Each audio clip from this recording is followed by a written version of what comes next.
Now, it is time for our game review. Tail of the tape is we are looking at Russian Railroads. Much like Madeira, it is a 2013 release, a good vintage for games.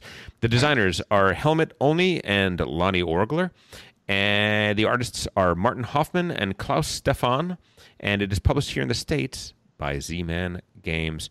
Trey, take it away. Tell us how Russian Railroads plays. All right, so this is a worker placement game, and kind of pretty straightforward worker placement game. There is a common board that has 24 action spaces, and we have workers. Like you literally have workers for your worker placement game. I think we start with 5. Some actions require multiple workers. And the idea in this game is that we are building train lines out from Moscow to 3 different destinations. Kiev is a destination, St. Petersburg is a destination, and then we have the Trans-Siberian Railroad that will go all the way to Vladivostok. Some elder will not really like this game, I would guess, because there's almost no resources in this game. You just have workers, and then you have what are called rubles, which essentially are workers, except for you can carry them over to next round, and also a few actions require that you spend a ruble in order to do them. But other than that, like your economy is completely based upon the workers that you spend on actions every round.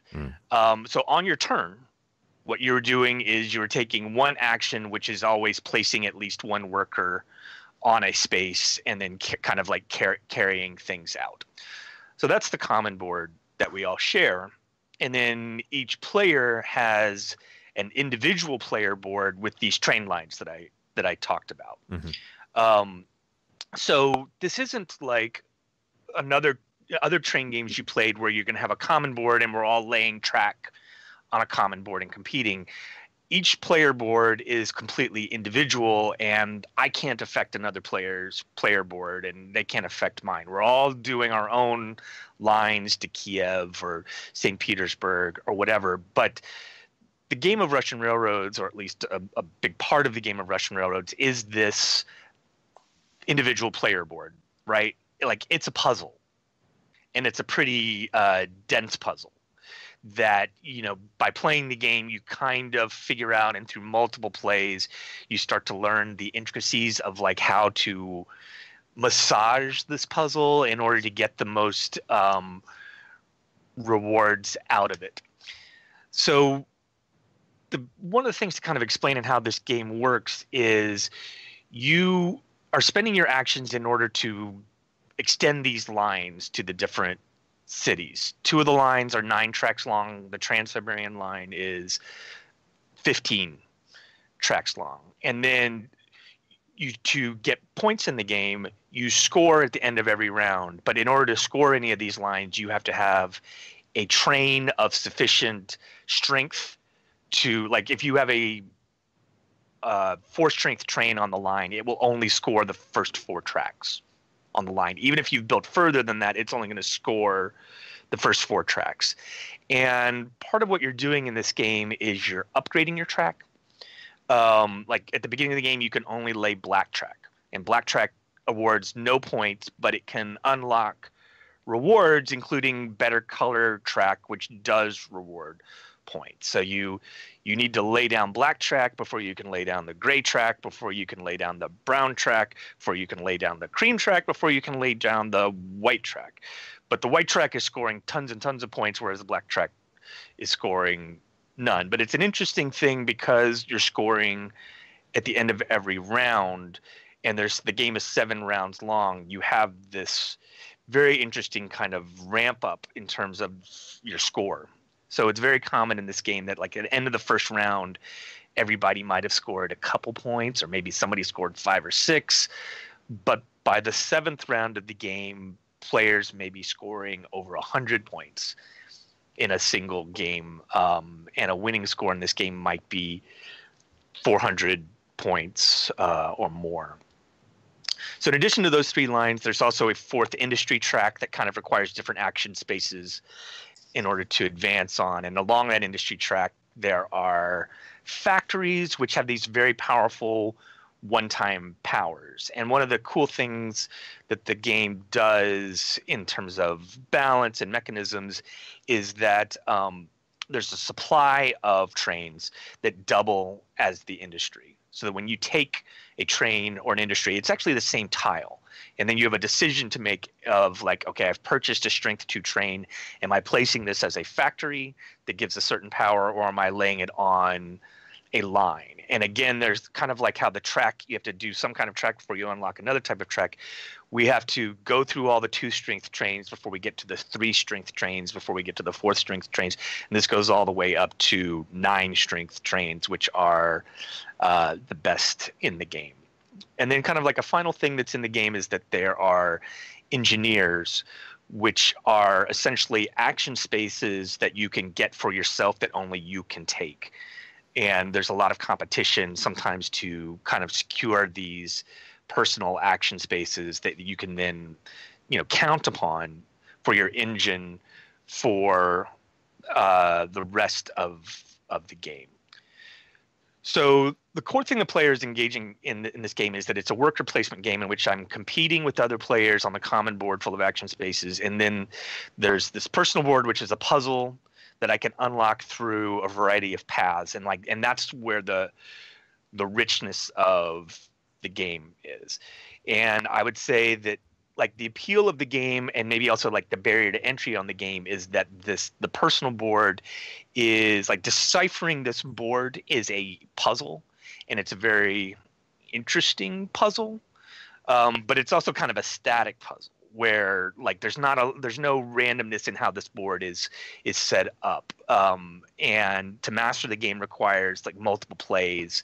And I think, Tom, you experienced this where like if you have not played this game in a couple years and come back, the personal player board can seem like it's a tough thing to take in. It's dense. There's a lot of different stuff going on, and the implications of it require kind of multiple plays for you to understand it. I would say around the 3rd turn of the game, and there's only what 5 or 6 in the whole game. 7. Yeah. 7. Yeah. Around the 3rd turn of the game, I was like, okay, I'm remembering. Yeah, I got it. Yeah, I know what I did wrong, and based on that, I said, okay, I think I can see my way forward based on the things that I've done. Because almost no matter what you've done, you've built yourself towards something, right? I mean, that's one of the things about a very tight and static puzzle. You're always doing something no matter what. But I think the fact that there is very little random in the way the game is set up. I think the starting resources that you start with is one of the only things that. So the big variable setup thing in this game are the engineers.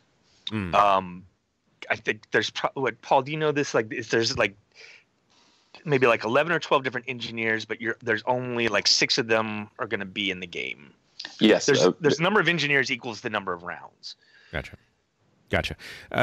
So since there's so little that's actually random in the game, much like chess, right? There is nothing random in the game, and because of that, there are scripted opening moves and scripted opening setups, and the game can be studied because it is so unchanging. And given that, that creates a much stronger imbalance between people who have played it many times and people who have played it a few times than a game with more moving pieces, right? It's a high skill game. Go ahead, Paul. I was going to say like that. I don't know if it's entirely true because like with the 7, like variations of engineer, and it's not just engineer, but like, it's an ordering of when they come out.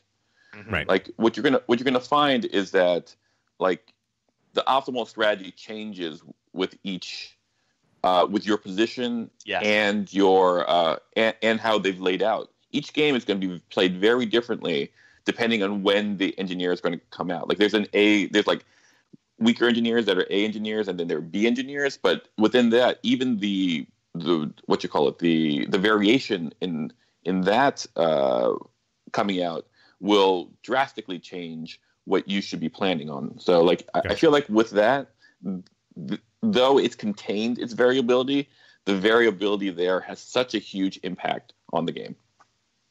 Right. To me. Yeah, I think the more you play, like people that play this game competitively, when they sit down and they're looking at the game, they are studying those engineers and figuring out, okay, what is this particular setup going to reward? But they can only see the first two. Is that correct? No, you see them all. Oh, so you know what's coming. Okay. Yeah. And like you can look and see, okay, this game doesn't have much support for industry, or maybe it has a lot of support for industry. You know, it will affect like the overall economy of the game, because all of these engineers end up being action spaces. They're action spaces that are public for a couple of turns before you can purchase the engineer and then put it in your own tableau, and then you can kind of rely upon that going forward. It seemed like from the guy who has played it the least, it seemed like in order to get an engineer, you need to pay a ruble. And so therefore you have to get a ruble, which generally means you have to pick the I would like to go first action.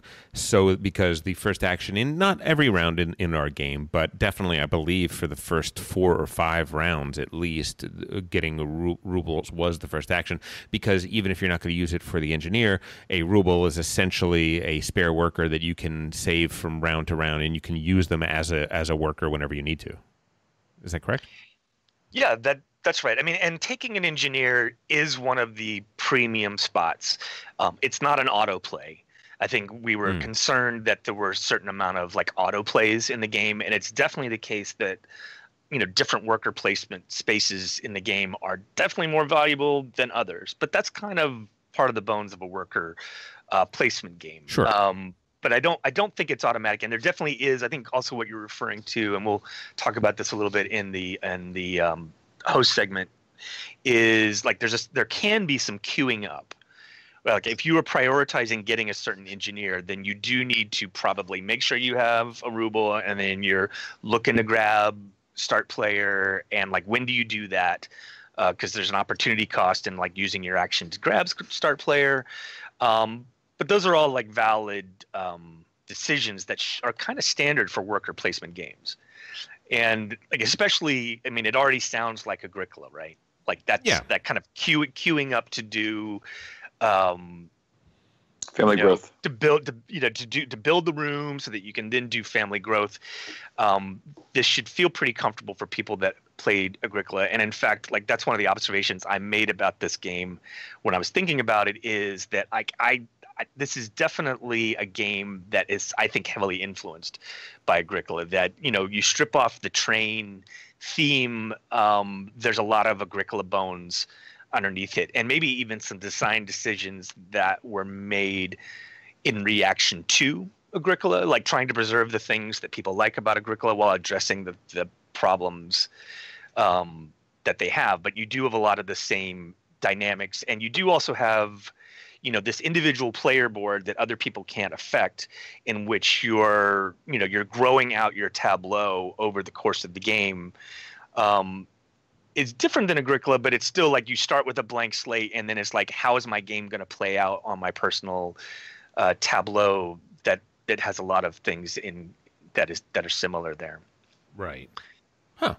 Now that said, and jump in any time you guys want here, but I don't think this is not a train game.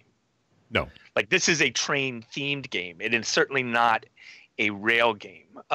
So what? Let's define our terms. What makes a train game as opposed to a train theme game? I would say the biggest thing is that there needs to be for a train game, there needs to be a map that we have competing rails on. Competitive track laying, shall we call it that? Exactly. Yes. I think that's uniform what I would call a train game. And I would say most train games have not all, but most that I really consider what a train game really is that those track layings and the movement of my trains has an economic component that is the scoreboard to some degree. Sure. Not in all cases. Yeah, not in all cases. I mean, but take even something super simple like Ticket to Ride. You're laying rails and you're kind of racing Yes. to beat other people to certain connections and make your connections across the board. That's going to be rewarded in score. This doesn't do that. No. in this game, it's almost like your player board, you almost have like competing alternative universes of like how you would arrange your Russian railroads, because it doesn't matter at all that Alfred has completed his Trans-Siberian Railroad and I haven't even started mine. Right. Like our worlds do not intervene other than on the worker placement board. Correct. But if you and I are both going for the Trans-Siberian Railroad, nothing I do on my player board in the advancement of my Trans-Siberian Railroad has anything to do with you. But because we are both doing that, we are both going to be competing for similar spaces on the main action board. There's right, and so it's almost like each player, really, if you broke it down, has 3 temple tracks. That's what the game is. The game, we each have our own 3 temple tracks. The temple tracks have multiple rewards on them, and there are synergies sometimes between doing this and doing that. And we are taking actions on the main board in order to move up our temple tracks. But my score on temple track A does not in any way affect your score on temple track A, and so on and so forth. Yeah, I mean, I think I might object a little bit to the temple track analogies, just because temple tracks generally are about competition, and who's going to be at the end, like whoever is higher on this that's why I track is going to get specifically more points. Right. But again, it is more like, I feel like this is a kind of version, a rethemed Agricola in some ways. Like in the same way, like remember how people complained about Agricola? It's like, well, how come, only you can do family growth this turn? That's not realistic. That's we're in a similar space here where like the limits are on the actions you can take, but like what you do on your board is your own business, and you're going to score it completely independently of what other people are doing. Yeah, I mean, I always find those seem very pedantic to me. Like look, it looks like I'm building a farm. It looks like I'm making a farm. It's obviously hard to do farming in this era, so it feels like I'm farming. So I don't care, right? I don't really care. Now, in this game is even more abstract, right? I know for a fact that there are not 3 different Trans-Siberian Railroads that go all the way across Russia. Yeah, right. There aren't. So in this case, there is more abstraction that does actually pull me out of the game more, which is to your point, Trey, which is this is a train themed game, and even in that sense, not tremendously themed. There are 5 different color tracks that you're laying down, and some are more valuable than others. What real world? Where's the real world explanation analogy for what that is? Yes, what's the analogy? That's what I should have said, Paul. Thank you. So here's my list of like the things that I think are very good about this game. You tend to have very fast turns. And so you're staying involved as players because the game's moving generally very quickly, where you're taking an action, then it goes to another person, and they're taking an action. And often the player right in front of you, what they do is affecting what you're going to do. So you really need to be paying attention. You need to be looking at other people's boards to kind of be guessing what they're going to take so that you can make the right decision about what you need to take before it gets taken away. This game has a lot of it's very fast turns, but then occasionally you're going to have a very big turn where you kind of do a super combo. Yep. And you unlock a lot of things at once, and it has a big impact on the game. And David in particular, our friend David, identified that this is something that he likes in games, where you kind of have these like little mini move, and then boom, explosion, where you combo things and it has a big impact on the game. And the game kind of exceeds at that. This game has a lot of little like mini emotional moments where like you can be really happy that this action space that you want, that you kind of gambled of like, would this fall to me on round 3, and it does. Like that can feel really great. And it also has a lot of groans where the action space that you want, gets right to the player in front of you, and then they take it, and you groan and you're like, Paul, why? Paul especially is like pointing out, Alfred, you're killing me. It has a lot of those kind of moments in the game, which I think are really good, emotional and fun moments. I think this game has like the appropriate weight for like the Game Brain podcast crowd, where it's a high skill game. It's not overly complex. Right. It does reward multiple plays. It can be a little bit of a beast on a first play, but I think you kind of, like you said, turn 3, you kind of get over the hump. Yeah. And you get it. And I think this game also like addressed one of the main problems with Agricola in terms of turn order mechanics, or I think it has a very good turn order thing that's balanced and interesting in the way it plays out. Agreed. Yeah. Like for me, as far as the learning curve, I would describe this as a logarithmic growth, where like the first couple of rounds or maybe games, you are going to learn a lot and get the game quickly, and then the difference between like a great player's understanding and a less successful person who's great, it's probably minute as far as it's how they understand a certain mechanism just a little bit better, or timing or something. So like you can get to a good level of play, a fun level of play very quickly. And if you spend the time to put the effort into studying the game, you'll find that it'll still be rewarding. Does that make sense? Yeah. Mm-hmm. Yeah. It does. The exploding aspect that you'd mentioned, there are a lot of games that do that. They have smaller actions, and then all of a sudden it just blossoms out into a big turn. I tend not to love it when the game is designed to do specifically that, in the sense that in the beginning you can do very little, and then by the end you're taking these huge, massive mega turns, and you're master of the universe. Sometimes that can feel very... it feels a little too much by the end of the game. I like the fact that in this game, those turns, they happen. They don't just happen at the end of the game. They can happen at points in the middle of the game when you've finally got your 3 or 4 different little things lined up just so, and you're able to do that. I kind of like that. I like very much that there are so many places where doing A leads to B, and if you time it right, doing B leads to C, and so on and so forth. So that is a really, truly enjoyable part of this game, and a really good part of its design, for sure. Yeah, it's not exactly ramping up as... like points tend to ramp up and up.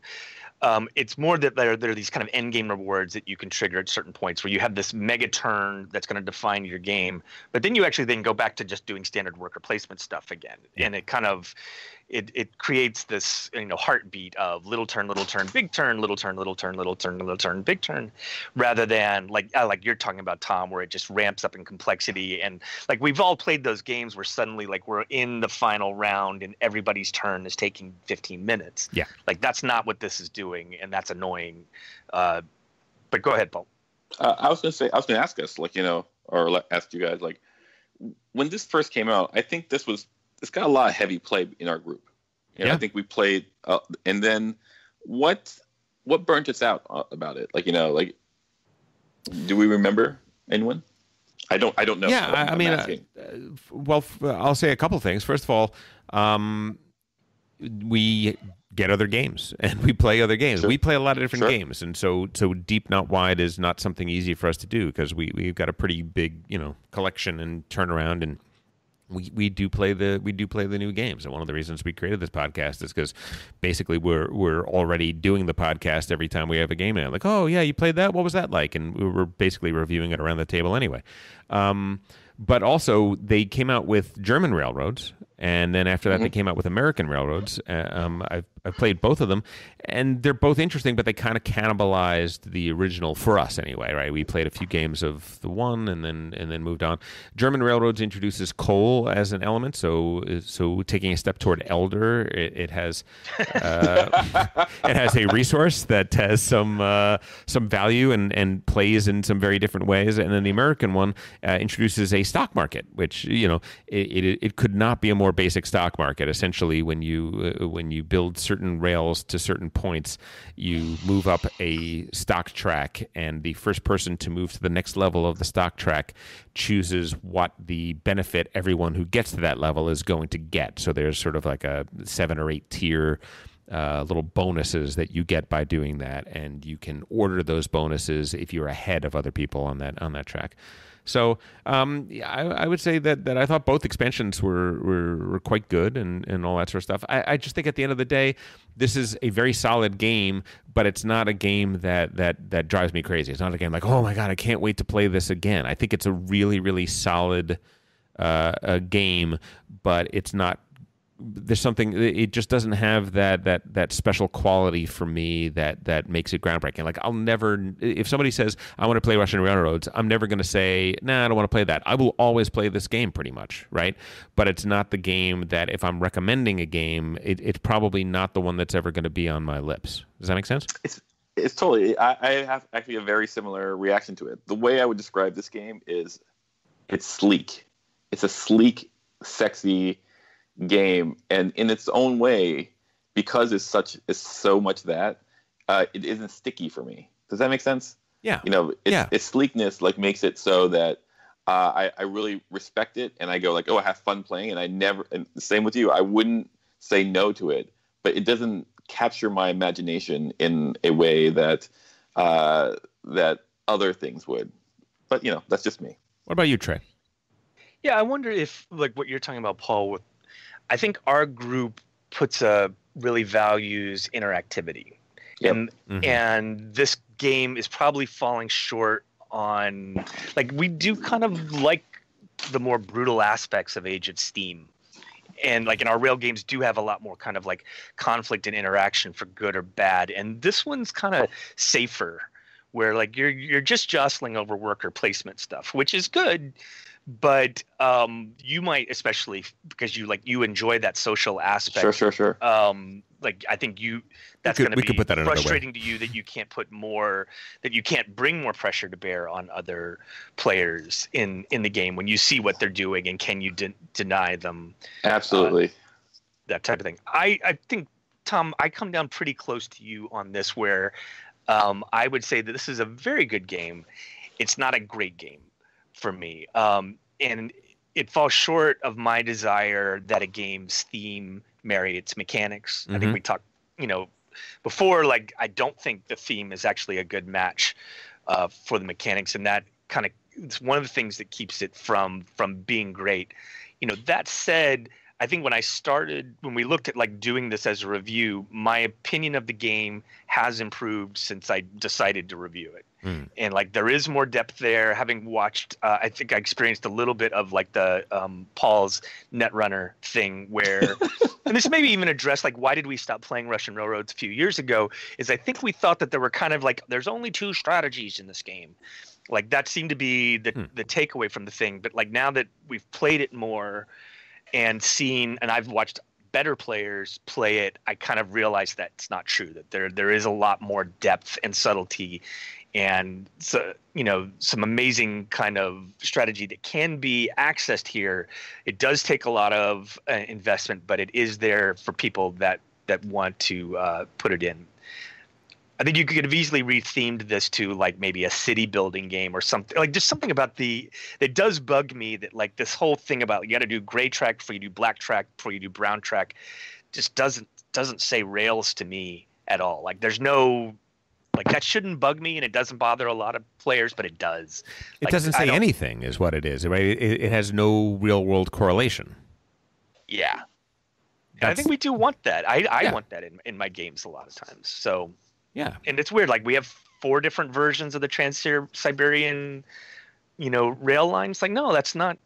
Again, that's not a train game, and so maybe it's an unrealistic expectation. But like that's what I like about train games is like whoever completes that thing, like we're competing over it, and maybe there's 2 different things connecting these cities, but somebody had to spend a lot more money in doing this really weird route because Dimitri went there first. You know, that type of. No, I mean, if you theme this game differently, those 5 different color tracks could make all the sense in the world, right? If this was a retail jewelry business game, for instance, right? You've got 3 different tracks, and those are your sales at your mass market store, you know, at your Kmart line or whatever, at your little, you know, your mom and pop store where you're selling the gems to there, and then you have Tiffany's, right, or something along those lines, and you know, you need to sell the item that you're basically selling at a loss. That's the black track, getting people in the door so that you can get them to buy the gray track, which is the whatever, you know,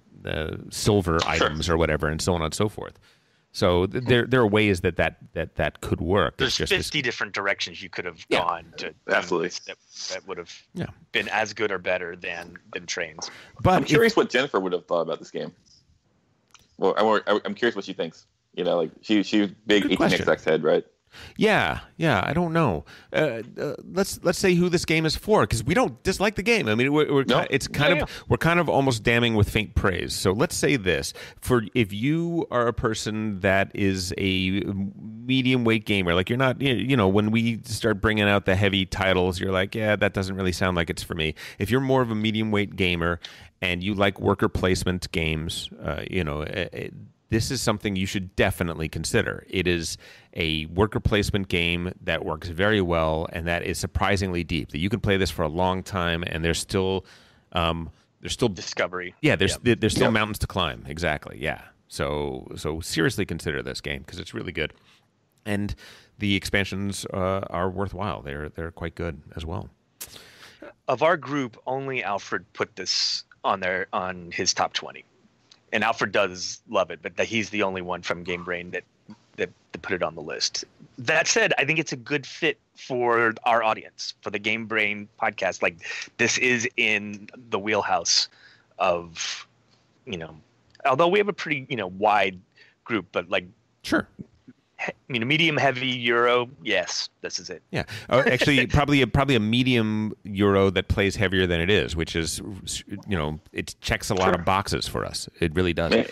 So my recommendation: mild conflict. Yes, like, you know, Alfred is a person who doesn't necessarily like head on.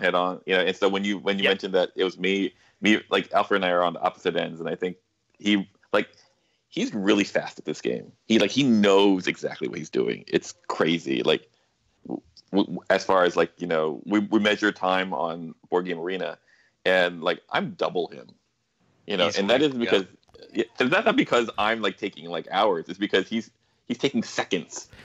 Yeah, but he came in last, so we gotta remember. He made one mistake. He made one mistake. He did. He made one mistake. So yeah, my recommendation would be, if this sounds like it might be interesting to you, please go play it during this time on Board Game Arena. The Board Game Arena implementation is good. It really works well. And try before you buy. You might just fall in love with this and buy yourself a copy for when we can get together again. That's a recommendation from Game Brain on Russian railroads. Hey, if you enjoyed that video, you very well might enjoy the other videos you now see being suggested to you on screen. Also, we'd greatly appreciate it if you could like, share, or subscribe to our Game Brain channel. Thanks so much.